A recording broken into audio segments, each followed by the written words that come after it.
Depuis 2022, on voit un écart entre l'économie canadienne et américaine. Puis on va déballer dans les prochaines minutes qu'est-ce qui explique ce phénomène-là qu'on voit depuis quelques mois.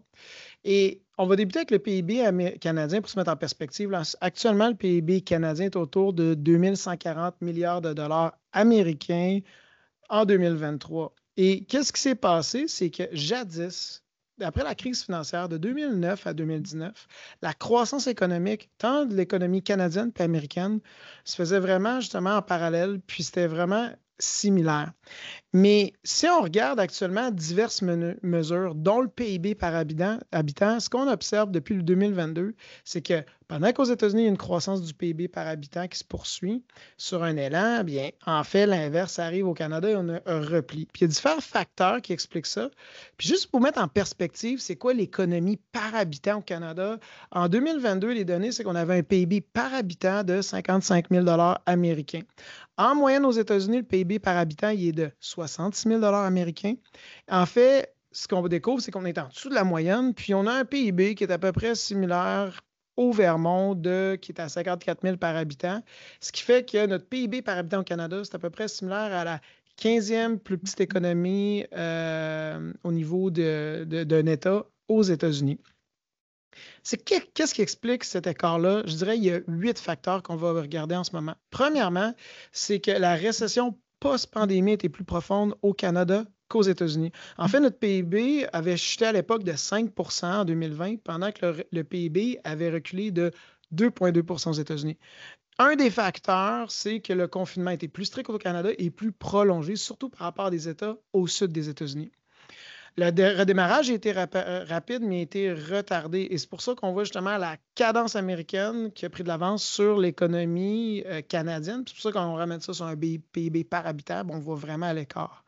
Et un facteur qui a vraiment un impact, c'est, vous vous rappelez, au début de la pandémie, on a eu une consommation qui était une consommation de biens. Ça a favorisé plein de manufacturiers canadiens qui exportaient des biens aux États-Unis. Mais depuis 2022, on voit que l'économie a pivoté d'une consommation de biens à consommer des services. Pensez à la restauration, à l'événementiel. Et quand un consommateur va vers le service, bien, il va encourager beaucoup plus son économie locale. Donc, le Canada, maintenant, dépend plus du consommateur canadien à cause que l'économie tourne vers le service. Et en parlant du consommateur canadien, le consommateur canadien était beaucoup plus impacté par la hausse du taux d'intérêt. J'ai souvent cité, mais on pense juste aux hypothèques. Aux États-Unis, une hypothèque 30 ans, c'est un taux fixe pendant 30 ans. Donc, même si c'est une hausse du taux directeur, ça n'impacte pas les détenteurs d'hypothèques qui ont été achetés avant cette fameuse hausse de taux-là. Au Canada, c'est différent. On a des marges de crédit hypothécaire, puis les taux hypothécaires sont renouvelables aux 5 ans.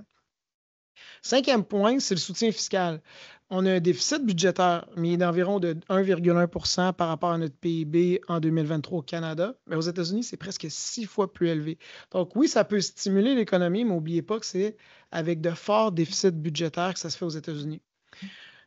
L'économie énergétique, l'énergie fossile est repensée parce qu'on va vers la décarbonation, mais ça reste qu'aux États-Unis, on se rappelle, il y a 15 ans, c'était un pays qui importait de l'énergie, du pétrole. Aujourd'hui, c'est un des principaux producteurs et cette cadence-là s'accélère, ce qui fait que ça supporte l'économie.